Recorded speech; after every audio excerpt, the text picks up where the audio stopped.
గణేశాయ నమః. సరస్వత్యై నమః. శ్రీగురుభ్యో నమః. హరి ఓం. కృష్ణాయ వాసుదేవాయ హరయే పరమాత్మనే ప్రణతక్లేశనాశాయ గోవిందాయ నమో నమః. ముందుగా యూట్యూబ్ ప్రేక్షకులందరికీ దీపావళి శుభాకాంక్షలు. ప్రపంచవ్యాప్తముగా ఉన్న భారతీయులందరూ దీపావళి పండుగని చాలా ఉత్సాహంగా ఆనందంగా జరుపుకుంటారు. దీపావళి అమావాస్యకి ముందు రోజు నరక చతుర్దశి. ఎవరి నరకుడు, ఎవరికి పుట్టాడు, ఎక్కడ పెరిగాడు, ఎవరు పెంచారు, ఎవరు సంహరించారు, ఈ విషయాలన్నీ తెలుసుకుందాం. నరకుని చరిత్ర తెలుసుకునేందుకు కాళికా పురాణం, భాగవత మహాపురాణం, మహాభారతం, హరివంశ పురాణాలు ఆధారం. వీటిలో నరకుని యొక్క చరిత్ర చాలా విపులముగా వర్ణించబడింది. ఆ నరకుని చరిత్రని ఇప్పుడు మనం తెలుసుకుందాం. సనకసనందనాదులు శ్రీ మహావిష్ణువు యొక్క పార్షదులైన జయ విజయులకు శాపం ఇచ్చారు. ఆ శాప ప్రభావం వల్ల వారు మొదట జన్మలో హిరణ్యాక్షుడు, హిరణ్యకశిపుడు అనే రాక్షసులుగా జన్మించారు. హిరణ్యాక్షుడు భూమిని చాపలాగా చుట్టి సముద్రంలో దాచిపెట్టాడు. భూలోకవాసులందరూ గగ్గోలు పెట్టారు, కష్టాల పాలయ్యారు. దేవతలందరూ మహావిష్ణువు దగ్గరికి వెళ్ళి ప్రార్థించారు. శ్రీ మహావిష్ణువు వరాహ రూపంలో అవతరించి హిరణ్యాక్షుణ్ణి సంహరించాడు. తన కుడి పంటి కోరతో భూమిని సముద్రం నుంచి పైకి ఉద్ధరించాడు. శ్రీ మహావిష్ణువు కోరలతో సంపర్కం వలన భూదేవి గర్భవతి అయింది. ఆ సమయంలో భూదేవి రజస్వలగా ఉంది. ఈమెకు మహావీరుడు పుడతాడు, లోక కంటకుడవుతాడు అని గ్రహించి బ్రహ్మాది దేవతలు తమ దైవశక్తుల చేత ఆ గర్భాన్ని బంధించి ప్రసవించకుండా చేశారు. ఇదంతా కృతయుగంలో జరిగింది. కృతయుగం వెళ్ళిపోయి త్రేతాయుగం వచ్చింది. అప్పటికి భూదేవి ప్రసవం జరగలేదు. భూదేవి గర్భాన్ని భరించలేకపోతోంది. మహావిష్ణువు సన్నిధికి వెళ్ళి స్తుతించింది. మహావిష్ణువు ఓదార్చి త్రేతాయుగం మధ్య భాగంలో శ్రీరామచంద్రుని ద్వారా రావణ సంహారం జరిగిన తరువాత నీవు ప్రసవిస్తావు అని చెప్పి ఆమె గర్భబాధ తొలగటానికి పాంచజన్య శంఖంతో ఆమె గర్భాన్ని స్పృశించాడు. దాంతో గర్భవతిగానే ఉంది కానీ గర్భబాధ పోయింది. జనక మహారాజు తనకు పుత్ర సంతానం కలగలేదని విచారంలో ఉన్నాడు. సంతానం కోసం యజ్ఞం చేయటానికి భూమిని దున్నుతుండగా సీతాదేవి లభించింది. ఆ సందర్భంలో భూదేవి ప్రత్యక్షమై ఈమె ద్వారా భూభారం తొలగుతుంది, రావణాసురుడు సంహరింపబడతాడు, తరువాత నాకు ప్రసవం జరిగి ఒక పుత్రుడు జన్మిస్తాడు, ఆ పుత్రుణ్ణి నీకు ఇస్తాను, ఆ పిల్లవాణ్ణి సద్బుద్ధులు కలిగేటట్లుగా, మనుష్య భావములు కలిగేటట్లుగా పెంచమని, 16 సంవత్సరములు వచ్చిన తరువాత ఆ పిల్లవాణ్ణి మరలా నేను తీసుకువెళతానని జనకునితో చెప్పింది. రావణవధ జరిగింది. రావణవధ జరిగిన తర్వాత భూదేవి జనక మహారాజు సంతానం కోసం యజ్ఞం చేసిన ప్రదేశానికి వెళ్ళింది. ప్రసవించటానికి ముందు భూదేవి మహావిష్ణువును స్మరించింది. మహావిష్ణువు ప్రత్యక్షమయ్యాడు. ఈ పిల్లవాడు మనుష్య భావములతో చిరకాలం సుఖంగా ఉంటాడు, మనుష్య భావాలను త్యజించి అసుర భావాలు ప్రవేశించినప్పుడు ఇతనికి మరణము సమీపిస్తుంది. 16 సంవత్సరముల వయసులో ధనరత్న గజ ఐశ్వర్య రథ సమూహములతో సమృద్ధమైన రాజ్యలక్ష్మిని పొందుతాడు అని చెప్పి మహావిష్ణువు అదృశ్యమయ్యాడు. ఆ యజ్ఞ ప్రదేశంలో భూదేవి పుత్రుణ్ణి ప్రసవించింది. అది రాత్రి సమయం. ఆ పుట్టిన పిల్లవాడు ఏడుస్తూ అక్కడ నుండి దొర్లుకుంటూ పాకుకుంటూ చాలా దూరం వెళ్ళిపోయాడు. భూదేవి జనక మహారాజునకు దర్శనమిచ్చి జరిగిన విషయాన్ని చెప్పి అదృశ్యురాలైంది. ఆ అర్ధరాత్రి సమయంలో జనకుడు ఆ యజ్ఞ ప్రదేశానికి వెళ్ళాడు. అక్కడ పిల్లవాని కోసం చూడగా పిల్లవాడు కనబడలేదు. ఆ చుట్టుప్రక్కల ఉన్న ప్రదేశాలలో వెతకగా ఈ పిల్లవాడు ఒక మృత శరీరం పక్కన కనబడ్డాడు. సందిగ్ధ చిత్తంతోనే ఆ పిల్లవాడిని తీసుకుని జనక మహారాజు ఇంటికి వెళ్ళాడు. పిల్లవాడిని భార్యకిచ్చి నీ సంతానంలాగానే పెంచమన్నాడు. జరిగిన విషయాలేవీ చెప్పలేదు. తరువాత గౌతమ మహర్షి ద్వారా మనుష్య ఆచరణీయ సంస్కారములన్నీ చేయించాడు. నరస్య శీర్షే స్వశిరో నిధాయ స్థితవాన్ యతః తస్మాత్ తస్య మునిశ్రేష్ఠో నరకం నామ వై వ్యధాత్. మృత శరీరం పైన తన తలను ఉంచినవాడు కనుక నరక అని పేరు పెట్టాడు గౌతమ మహర్షి. పిల్లవాడు పెరిగి పెద్దవాడవుతున్నాడు. గౌతమ మహర్షి కుమారుడైన శతానందుని ద్వారా క్షత్రియోచితమైన మానవులు ఆచరింపదగిన కార్యములన్నిటినీ నేర్పించాడు. భూదేవి కూడా తన మాయ ద్వారా మానవ రూపం ధరించి జనకుని అంతఃపురంలో ప్రవేశించింది. జనకుని ఆదేశానుసారం కాత్యాయని రూపాన్ని ధరించి నరకునకు 16 సంవత్సరములు వచ్చేంత వరకు నీతి బోధలు చేస్తూ పెంచింది. నరకుడు శాస్త్రాలన్నీ నేర్చాడు. ధనుర్విద్యా పారంగతుడయ్యాడు. అజేయుడయ్యాడు. 16 సంవత్సరములు రాగానే భూదేవి జనకునితో ఇక నేను నరకుని తీసుకువెళతాను, నీవు దుఃఖించవద్దని చెప్పి నరకుని తీసుకువెళ్ళింది. అప్పటి వరకు జనకుడు జనకుని భార్యలే తన తల్లిదండ్రులని భావిస్తున్న నరకునికి తాను తల్లినని మహావిష్ణువు తండ్రి అని తెలియచేసింది. మహావిష్ణువును స్మరించింది. మహావిష్ణువు ప్రత్యక్షమయ్యాడు. నరకుడు ఆ దివ్య తేజస్సును చూడలేక కన్నులు మూసుకున్నాడు. మహావిష్ణువు శంఖము యొక్క శీర్షముతో నరకుణ్ణి స్పృశించాడు. నరకునికి దివ్య నేత్రాలు ప్రాప్తించాయి. పరిపూర్ణమైన విశ్వాసంతో మహావిష్ణువుకు తల్లి అయిన భూదేవికి ప్రణామాలు చేశాడు. భూదేవిని నరకుణ్ణి తీసుకుని క్షణంలో మహావిష్ణువు ప్రాగ్జ్యోతిషపురంలో ప్రవేశించాడు. అస్య మధ్యే స్థితో బ్రహ్మ ప్రాంగ్ నక్షత్రం ససర్జ తతః ప్రాగ్జ్యోతిషాంఖ్యేయం పురీ శక్ర పురీ సమా. ఈ పురంలో బ్రహ్మ ప్రాంగ్ నక్షత్రాన్ని సృజించాడు. అందువలన ఇంద్రుని పురము వంటి ఈ పట్టణానికి ప్రాగ్జ్యోతిషపురము అని పేరు వచ్చింది. ఆ సమయంలో ఆ ప్రాంతాన్ని భయంకరమైన కిరాతులు పరిపాలిస్తున్నారు. ముందు వారినందరినీ సంహరించమన్నాడు మహావిష్ణువు. నరకుడు ముఖ్యులైన కిరాతకులనందరినీ సంహరించాడు. మిగిలిన కిరాతకులందరూ పారిపోయారు. ఈ ప్రాగ్జ్యోతిషపురమే నేటి అస్సాం రాష్ట్రంలో ఉన్న గౌహతి పట్టణం. నరకుడు ప్రాగ్జ్యోతిషపురాన్ని రాజధానిగా చేసుకుని కామరూప అనే రాజ్యాన్ని ఏర్పరచుకున్నాడు. ఈ కామరూప నేటి అస్సాం రాష్ట్రము, బ్రహ్మపుత్ర లోయ, భూటాన్, బంగ్లాదేశ్, నేపాల్ ఇదంతా కలిసిన ప్రాంతము కామరూప. ప్రాగ్జ్యోతిషపురానికి దగ్గరలో లౌహిత్య పేరుగల నది ప్రవహిస్తుంది.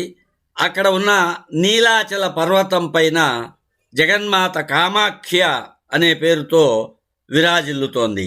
శ్రీహరి విదర్భ రాజకుమారి అయిన మాయా అను కన్యతో నరకునికి వివాహం చేసి రాజ్యాభిషేకం చేశాడు. మాయామయమైన రథాన్ని ఇచ్చాడు. సర్వశత్రు వినాశకమైన నారాయణాస్త్రాన్ని ప్రసాదించాడు. నరకుని హితం కోరి భూదేవి సమక్షంలో నరకునికి ధర్మాలు బోధించాడు. చిరకాలము జీవించదలుచుకుంటే బ్రాహ్మణులు, మహర్షులు, రాజులు, దేవతలకు విరుద్ధముగా ప్రవర్తించకు. కామరూప పర్వతముపై విలసయ్యున్న జగన్మాత కామాఖ్యాదేవిని సర్వదా ఆరాధించు. ఈ నియమాలను తప్పక ఆచరించు. వీటికి విరుద్ధంగా ప్రవర్తించినప్పుడు నీకు మరణము దగ్గరవుతుంది. ఎప్పుడైతే నీవు నరకుని వినాశము కొరకు నన్ను ప్రార్థిస్తావో అప్పుడు ఒక మానవుని చేతిలో ఇతడు మరణిస్తాడు అని భూదేవికి చెప్పి మహావిష్ణువు అంతర్ధానమయ్యాడు. నరకుడు వేదశాస్త్ర పారగుడయ్యాడు. బ్రాహ్మణుల ఎడ నమ్రతతో ఉంటున్నాడు. దాన ధర్మాలు చేస్తున్నాడు. నిత్యము కామాఖ్యదేవిని ఆరాధిస్తున్నాడు. శత్రువులకు అజేయుడయ్యాడు. ఇంద్రుని వలె చిరకాలము రాజ్యపాలన చేస్తున్నాడు. జనకుడు నరకుని యొక్క సుఖ సంపత్తి పాలనలను గురించి విన్నాడు. రాణులు, పుత్రులు, బంధువులతో సహా ప్రాగ్జ్యోతిషపురం వచ్చాడు.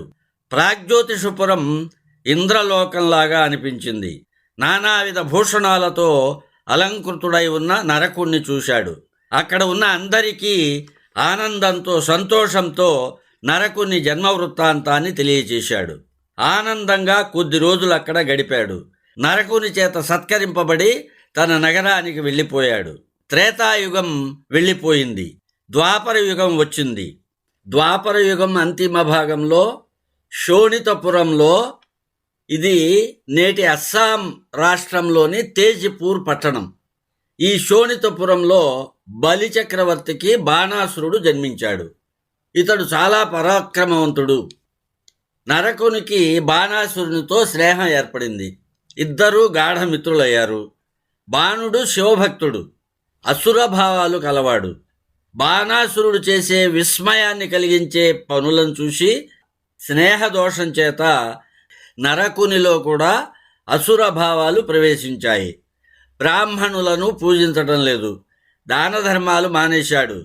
యజ్ఞాది ధర్మకార్యాలు మానేశాడు. ఇంతకు ముందు వలె మహావిష్ణువును, భూదేవిని కూడా పూజించడం లేదు. కామాఖ్యాదేవి ఎడల కూడా ఇంతకు ముందు వలె భక్తి లేదు. ఈ విధంగా కొన్ని వేల సంవత్సరాలు గడిచిపోయాయి.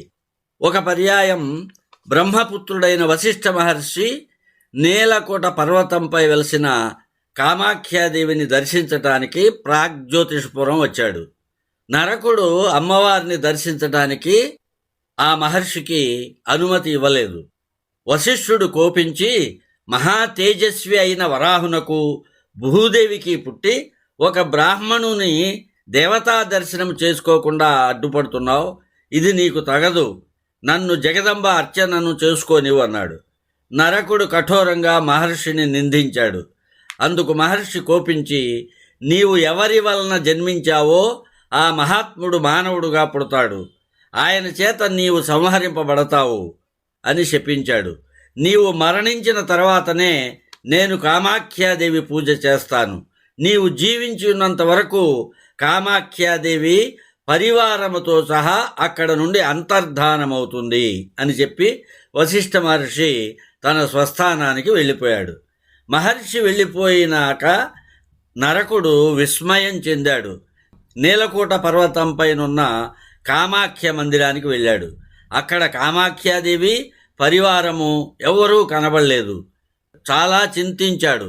ఉదాసీనుడయ్యాడు. తల్లి వసుంధరను, తండ్రి జగత్కర్త అయిన నారాయణుని స్మరించాడు. నీతిహీనుడుగా మారిన నరకునకు భూదేవి, నారాయణుడు దర్శనమివ్వలేదు. దుఃఖంతో ఇంటికి చేరాడు. అతని నగరము శోభను కోల్పోయింది. కామాఖ్యాదేవి అంతర్ధానం చెందటంతో అక్కడి జనులు వేదపారాయణం మానేశారు. పుణ్యకార్యాలు చేయటం లేదు. అంతకు ముందు వలె దేవతలు, మానవులు, మహర్షులు ఎవ్వరూ నరకుని ఇంటికి వెళ్ళటం లేదు. ఎవ్వరూ యజ్ఞాలు చేయటం లేదు. అనేక విఘ్నాలు ఏర్పడుతున్నాయి. ప్రజలు మరణిస్తున్నారు. అక్కడ ప్రవహిస్తున్న లౌహిత్య నది కూడా ఎండిపోతోంది. రాజ్యంలోని ఈ విపరీతాలను చూసి తనకు మరణం సమీపిస్తోందని గ్రహించాడు నరకుడు. చాలా చింతించాడు. తన మిత్రుడైన బాణాసురుని దగ్గరికి దూతను పంపాడు. దూత బాణాసురునికి అక్కడ జరిగిన విషయాలన్నీ తెలియచేశాడు. బాణాసురుడు వెంటనే నరకుని నివాసానికి వచ్చాడు. నరకుడు మరల వశిష్ఠుడిచ్చిన శాపం, అక్కడ జరిగిన విషయాలన్నీ చెప్పాడు. బాణాసురుడు నరకునికి విష్ణువుపై వ్యతిరేకత వచ్చేటట్లుగా బోధించాడు.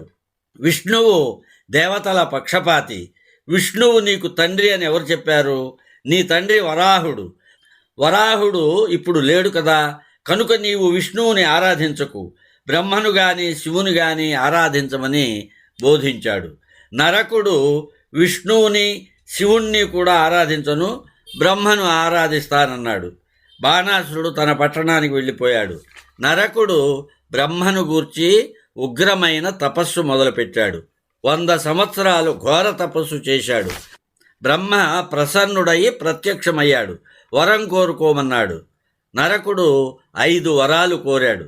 మొదటిది, దేవ, అసుర, రాక్షసులు, దేవతలకు పుట్టిన ఎవరైనా గాని వారెవ్వరి చేత మరణము లేకుండానట్లు కోరాడు. రెండవ వరం, సూర్యచంద్రులు ఉన్నంత వరకు నా సంతాన పరంపర కొనసాగుతూ ఉండాలి.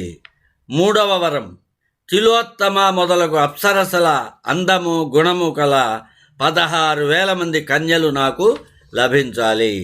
నాలుగవ వరం, నాకు అపజయం అనేది ఉండకూడదు. 5, ఎల్లప్పుడూ ఐశ్వర్య సంపన్నుడనై ఉండాలి. అయితే మాయామోహితుడై వశిష్ఠ మహర్షి ఇచ్చిన మునిశాపము జరగకుండేటట్లు మాత్రం అడగలేకపోయాడు. నరకుడు అడిగిన వరాలన్నిటికీ తథాస్తు అని పలికి బ్రహ్మ అంతర్ధానం చెందాడు. నరకుడు కూడా అత్యంత ఆనందంతో ఇంటికి చేరాడు. తరువాత తన నగరం పూర్వం వలె శోభాయమానమైంది. ప్రజలు ఆనందంతో ఉంటున్నారు, ఉత్సాహంగా ఉన్నారు.